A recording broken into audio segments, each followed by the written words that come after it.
local election headquarters. Here's Fred Childers with This Week in Louisiana Politics. Good morning, I'm Fred Childers. Thanks so much for joining us for This Week in Louisiana Politics on your local election headquarters.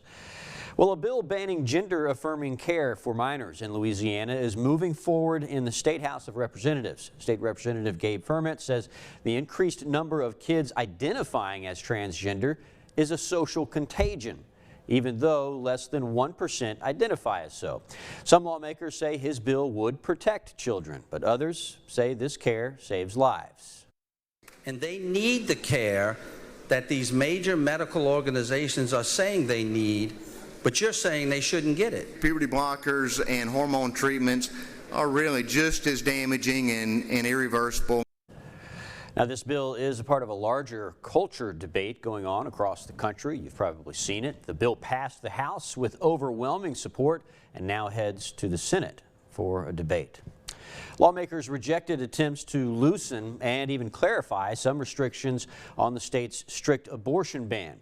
Two bills wanted to put clarifications to the exceptions list for non-viable pregnancies. Doctors testified they are hesitant to perform life-saving care when a woman is faced with a spontaneous miscarriage or other dangerous conditions in pregnancy. They were faced with opposition from Louisiana Right to Life members who say the law is already clear, claiming it would open the law up to elective abortion again.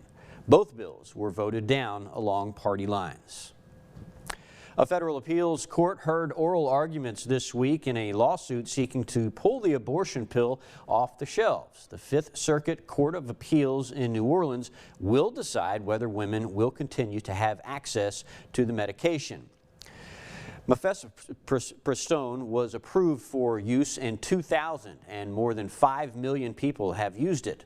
The hearing comes 11 months after the Supreme Court ruled to overturn Roe v. Wade, paving the way for several states to pass strict abortion laws, such as Louisiana has. Now we are asking the same court to restore public safety and trust by demanding that the FDA follow proper science, not politics. The FDA should face the consequences of its reckless approval of chemical abortion drugs. Our women and our girls deserve better. Now, the court is expected to make a ruling in 2 to 4 weeks. The case is also tracked to head to the United States Supreme Court. As the fentanyl crisis